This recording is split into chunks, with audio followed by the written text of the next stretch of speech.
Anda kembali di program Rakyat Memilih. Saya masih bersama dengan Mas Usep Hasan Sadikin selaku peneliti Perludem Perkumpulan untuk Pemilu dan Demokrasi. Melanjutkan pertanyaan saya sebelumnya, Mas, ini soal klasifikasi dan kategorisasi pemilih ini masih banyak yang belum paham nih, saya yakin sekali. Nah, bisa dijelaskan mungkin, Mas, soal DPT, DPTB, DPK gitu. Itu seperti apa supaya tidak ada yang memaksakan diri kemudian mencoblos di TPS yang padahal bukan TPS-nya begitu. Iya, iya. DPT itu daftar pemilih tetap, itu memang sudah disusun oleh KPU secara agregasi, secara total, dan didistribusikan di DPT setiap TPS. Jadi setiap TPS itu ada DPT-nya juga, hasil dari distribusi DPT total. Lalu ada daftar pemilih tambahan atau DPTB. Nah, daftar pemilih tambahan ini sebenarnya implementasinya itu adalah pemilih yang pindah gitu. Jadi misalnya Mbak Putri rumahnya di Jakarta gitu, lalu harus pindah tugas ke provinsi atau daerah lain. Nah, ada waktu-waktu yang ditentukan kapan harus mengurus surat pindah memilihnya itu. Nah, ketika surat pindah memilihnya itu sudah selesai, sudah diurus, maka namanya Mbak Putri dipindahkan ke daftar pemilih tambahan. Jadi yang di daftar pemilih TPS yang awal itu dihapus, dipindahkan ke TPS baru gitu. Dan paling lambat kemarin ya yang di 7 Februari kalau nggak salah, itu kalau misalnya ada tugas khusus mendadak, kalau dia sakit atau ada bencana begitu masih bisa diurus. Lalu ada DPK, daftar pemilih khusus. Nah, daftar pemilih khusus ini yang penting dijelaskan biar nggak ribut-ribut lagi gitu ya. Jadi kan ada pemahaman kalau kita punya KTP elektronik bisa milih di mana aja gitu ya. Aja itu benar?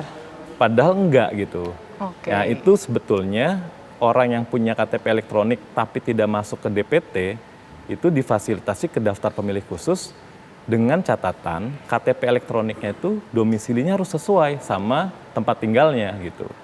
Jadi tempat TPS itu ada gitu. Jadi tempat TPS sama domisilinya itu sesuai. Misalnya kalau Mbak Putri itu warga Depok, ya TPS-nya di kecamatan A gitu ya, maka Mbak Putri KTP elektroniknya harus sesuai sama TPS yang Mbak Putri mau milih gitu. Di domisilinya. Nah, itu maksudnya DPT khusus ya. Jadi nggak bisa tuh punya KTP elektronik bisa milih di mana saja. Berarti itu hoax ya? Iya, dan dampaknya itu besar Mbak Putri. Jadi kalau misalnya petugas TPS-nya itu melayani orang punya KTP elektronik bisa milih di mana aja, itu bisa pemungutan suara ulang di TPS yang bersangkutan. Gitu. Oh, begitu ya? Iya, jadi 2019 tuh di beberapa provinsi ada yang sampai 22 kasus TPS dan terbilang bagian dari disinformasi yang banyak dipegang oleh pemilih maupun petugas TPS-nya begitu. Makanya tadi saya tanya ke Pak Idam bagaimana bimbingan teknisnya untuk sama pemahamannya bukan hanya sama satu sama lain di petugas, tapi juga sama sesuai undang-undang peraturan perundang-undangan yang undang-undang pemilunya gitu. Kalau misalnya berbeda berkaitan sama daftar pemilih khusus itu bisa pemungutan suara ulang gitu. Begitu. Nah, ini yang DPK nih, daftar pemilih khusus ini bagaimana mengantisipasinya motif-motif pemilih yang tidak berhak memilih sebenarnya, tapi memaksakan dengan alasan ini kan hak konstitusional saya gitu kan berdasarkan undang-undang, masa saya nggak boleh milih. Nah, itu kan sering pasti dijumpai di TPS-TPS. Nah, nanti bagaimana mengantisipasi kejadian tersebut? Ya betul, Undang-Undang Dasar kita menjamin hak politik kita. Nah, tapi kan kemudian turunan peraturan perundang-undangan, mulai dari Undang-Undang Pemilu sampai ke peraturan KPU, itu harus kemudian bisa dalam bahasa teknis melayaninya gitu dan menjamin kalau pelaksanaan pemungutan suara itu bisa benar, akurat gitu. Nah, saat DPR kita tuh membuat undang-undang melalui pengertian daftar pemilih khusus, artinya KTP elektronik itu harus sesuai sama domisili, itu kan upaya untuk memastikan bahwa pemilih yang bersangkutan itu bukan sesuai sama pengadministrasian penduduk yang bisa mempermudah dan menjamin jalannya pemungutan suara itu terbuka dan hasilnya akurat gitu. Nah, ini yang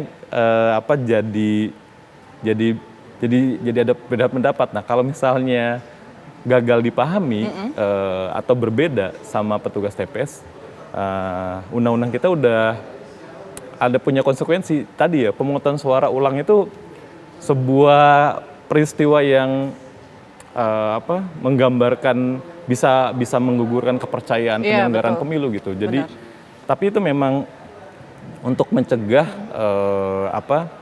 bagian dari mobilisasi suara gitu ya. Misalnya kalau dia sudah memilih di satu TPS, dia kalau misalnya tidak ada aturan itu bisa memilih di TPS yang lain. Oke, Mas Usep. Sambil kita menunggu ataupun membahas lebih lengkapnya lagi, kita mau ajak pemirsa di rumah juga untuk melihat bagaimana kesiapan TPS dari masing-masing capres. Sudah ada rekan-rekan kami Adi Mulya di Lebak Bulus, Jakarta Selatan untuk TPS Anies Baswedan, kemudian ada Fatima Albar di Hambalang, Jawa Barat untuk TPS Prabowo Subianto, dan Goldi Gumilang di Semarang, Jawa Tengah untuk TPS Ganjar Pranowo. Kita menuju ke Adi Mulya terlebih dahulu di Lebak Bulus. Bagaimana persiapan dari TPS yang nantinya akan menjadi TPS dari calon Presiden Anies Baswedan esok? Ya baik, selamat siang Putri Widasari dan juga pemirsa. Kita ketahui bersama memang pemilihan pemungutan suara akan dilaksanakan esok hari, dan saat ini kami sedang berada di TPS 60 Jalan Lebak Bulus 2, Lebak Bulus, Jakarta Selatan. Untuk saat ini memang kondisinya masih terdapat sejumlah persiapan di TPS ini, dan yang kami dapat sampaikan kepada Anda di sini Putri Widasari dan juga pemirsa, terdapat setidaknya 4 TPS di area sini, dan di TPS nomor 60 ini tidak ada perbedaan yang cukup signifikan. Masing-masing dari TPS ini berdekatan, namun di TPS 60 perbedaannya hanya pada space yang disediakan lebih besar. Ini bukan tanpa alasan, dari petugas tadi mengatakan penyediaan space yang lebih besar ini dikehendaki karena kemungkinan terdapat masa pendukung dari Anies Baswedan yang akan hadir di TPS 60 ini, dan ada juga memang dari keluarga nanti ikut memilih di sini di TPS 60 Lebak Bulus, Jakarta Selatan. Untuk saat ini memang kita ketahui bersama sedang diadakannya masa tenang baik dari paslon nomor urut 1, 2, dan 3, dan untuk Anies Baswedan sendiri kondisinya sedang berada di kediamannya, dan rencananya nanti esok akan menuju ke TPS dengan berjalan kaki bersama keluarganya. Kemudian saat ini posisinya dari petugas sendiri masih mengatur bagaimana flow atau alur dari pencoblosan Anies Baswedan esok hari di TPS 60. Sedang mengatur bagaimana kemudian alur Anies Baswedan hadir ke TPS, kemudian tempat pemungutannya di sebelah mana, tempat tintanya sebelah mana, saat ini sedang diatur oleh petugas, dan kami akan terus mengupdate kepada Anda bila mana nanti akan ada update-update terbaru dengan kondisi TPS 60 yang terdapat di Lebak Bulus, Jalan Lebak Bulus 2, Jakarta Selatan. Untuk sementara demikian, silahkan Putri. Baik, terima kasih Adi Mulya. Kita beralih ke Fatima Albar di Hambalang, Jawa Barat dari TPS Prabowo Subianto. Ada informasi pukul berapa kira-kira Prabowo esok akan memberikan hak suaranya? Ya, Putri dan juga pemirsa, memang saat ini saya sudah berada di lokasi tempat Capres nomor urut 2 Prabowo Subianto akan melakukan pencoblosannya. Dan tadi kami sempat bertanya-tanya, berbincang-bincang dengan Ketua RT di sini maupun pihak internal dari Prabowo Subianto. Memang dikabarkan perkiraan besok Prabowo Subianto akan melangsungkan pencoblosan sekitar pukul 10 pagi hingga 11 pagi. Masih kisaran antara 10 hingga 11 pagi Prabowo akan melangsungkan pencoblosan di TPS tempat saya melaporkan sekarang. Bisa saya gambarkan TPS yang akan menjadi tempat pencoblosan untuk Capres nomor urut 2 Prabowo Subianto ialah TPS 33 Kabupaten Bogor Bojongkoneng. Di tempat saya, di belakang saya ini merupakan TPS 33, dan saat ini memang jika bisa dilihat di layar kaca Anda sedang dilangsungkan persiapan, sudah dilangsungkan juga pemasangan tenda-tenda hingga kursi-kursi untuk TPS 33. Namun saya belum melihat adanya pemasangan dari bilik suara. Tadi kami juga sempat mengonfirmasi kepada Ketua RT setempat kapan bilik suara akan dipasang di TPS 33 ini. Diperkirakan akan dimulai dipasang sekitar pukul 3 sore nanti baru dipasang untuk bilik-bilik suara di TPS 33. Adapun informasi yang dapat kami sampaikan juga pemirsa, untuk TPS 33 ini sekitar ada 255 daftar pemilih tetap atau DPT yang akan turut bersama-sama melakukan pencoblosan di tempat yang sama dengan Capres nomor urut 2 Prabowo Subianto. Untuk itu kami masih menunggu persiapan apa saja yang akan dilangsungkan di TPS 33 ini. Sementara itu Putri, kembali ke studio. Baik, terima kasih Fatima Albar. Kita sekarang menuju ke Semarang, Jawa Tengah. Ada Goldi Gumilang. Goldi, kalau Ganjar Pranowo informasinya pukul berapa akan datang ke sana besok? Selamat pagi Putri dan juga pemirsa. Ganjar Pranowo calon presiden nomor urut 3 direncanakan akan menggunakan hak suaranya di pemilu 2024 atau melakukan pencoblosan di TPS 11 Lempong Sari, Kecamatan Gajah Mungkur, Kota Semarang. Untuk kedatangan dari Ganjar Pranowo, kami belum mendapatkan informasi lebih lanjut terkait persiapan dan juga pukul berapa Ganjar akan melakukan pencoblosan di TPS tempat kami mengabarkan. Selain Ganjar, pemirsa, keluarga dan juga rombongan juga akan menggunakan hak suaranya di TPS ini. Ganjar Pranowo ini masuk dalam daftar pemilih DPTB atau pemilih tambahan dan akan mendapatkan surat suara lengkap yang dapat mencoblos juga calon legislatif DPRD Kota Semarang.